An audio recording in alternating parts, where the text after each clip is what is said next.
I'm Teresa Carraggio, and this is Third Paradigm. I am recording this on my way out the door because it is about the rules and tools of the Caret system, the system that I developed in my book, How to Dismantle an Empire. And I wanted to record it in front of this lovely picture that I acquired from a thrift store with my daughter.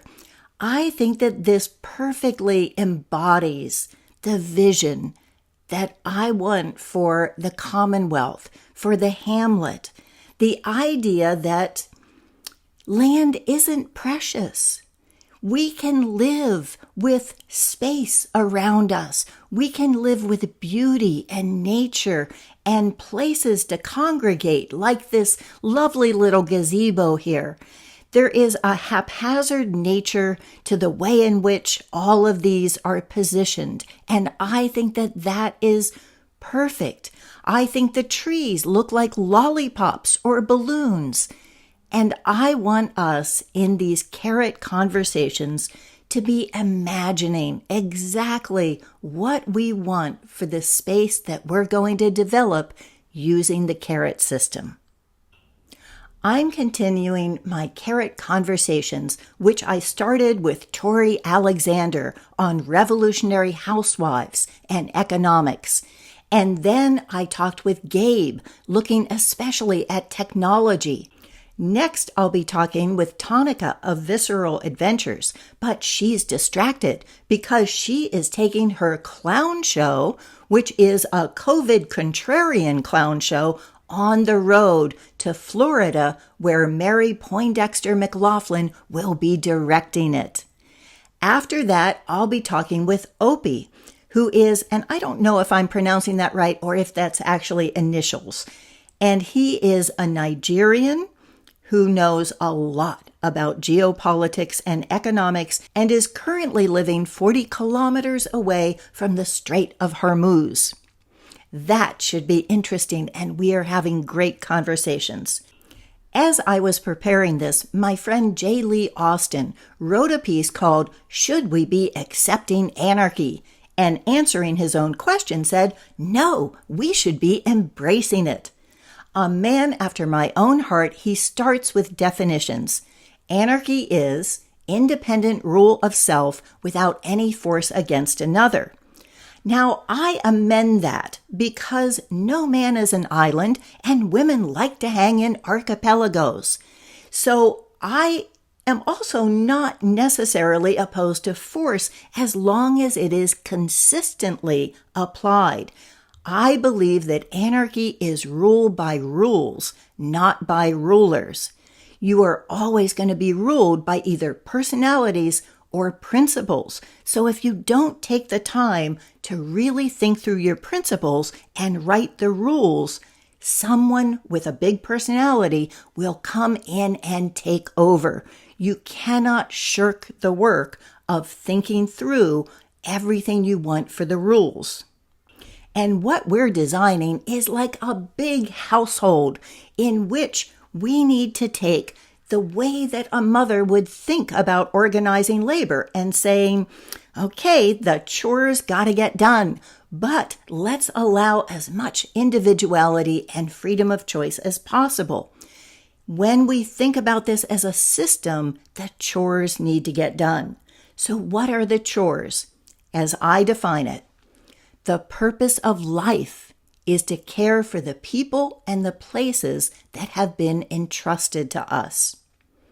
Taking responsibility for a home and family should be an ordinary expectation, accessible to everyone who wants it. It shouldn't require an alignment of the stars. It's a duty, not a privilege. And also, the previous generation provided the housing, infrastructure, land improvements, knowledge, and care that is our legacy. Making sure they live out their lives in comfort and security is our gratitude to them. What are the principles? Ethical statements are like algebra equations. They have to be reversible around the equal sign Any variable can be swapped with any other in the same category, and the statement will still be true. And then everyone belongs somewhere, to the community in which they were born or where they've spent a significant part of their life. They share in the legacy of that community and equal access to the common land within its borders. And last, every child is born with sovereignty over their body, mind, and soul. The rules. If carets exchanged for imperial currencies are taxed at 50%, you can safely issue twice as much in carets as you have in currency.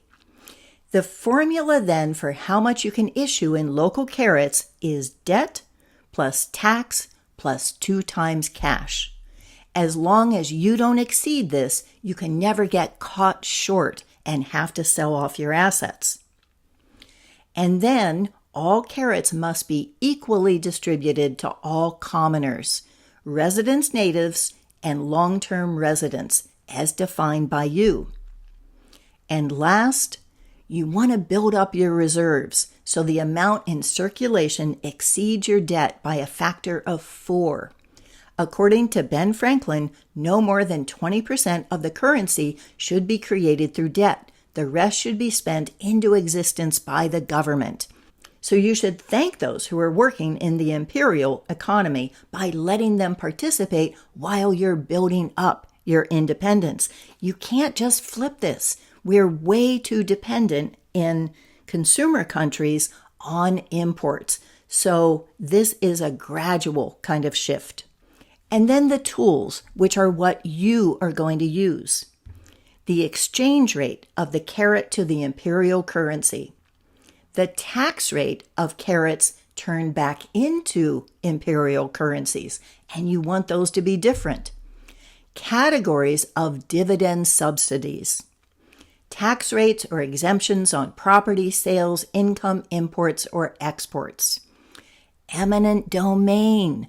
Don't be afraid of this. You need a way to take back the land that's been expropriated, and that are ways in which your labor is being expropriated, and also to make sure there are not monopolies.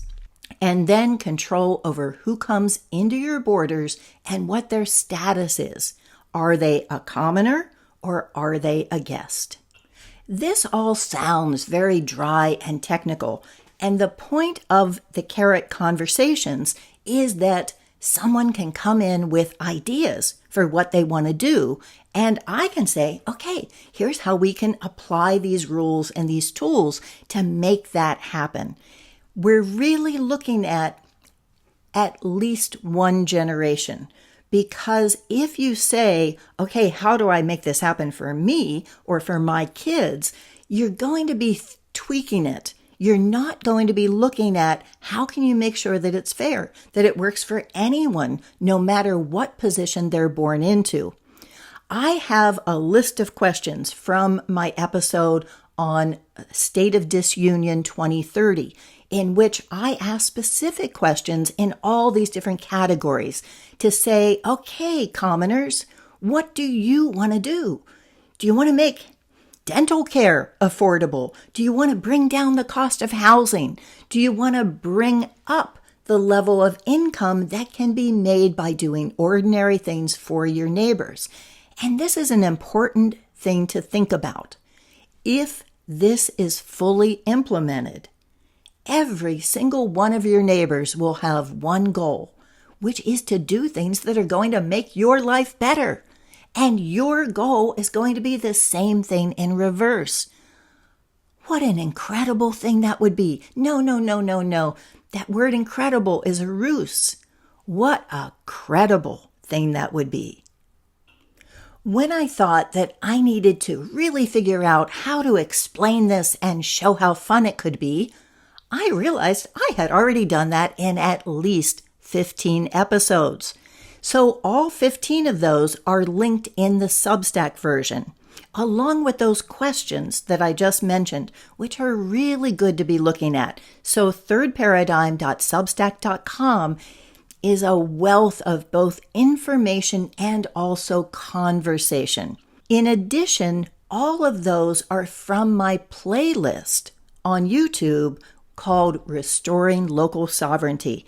So I'm going to be linking that and that first episode on A State of Disunion 2030 after the end of this video. These are really something to stimulate your imagination. In some of them, I take specific projects that someone wanted to make happen and was trying to make happen through the ordinary means.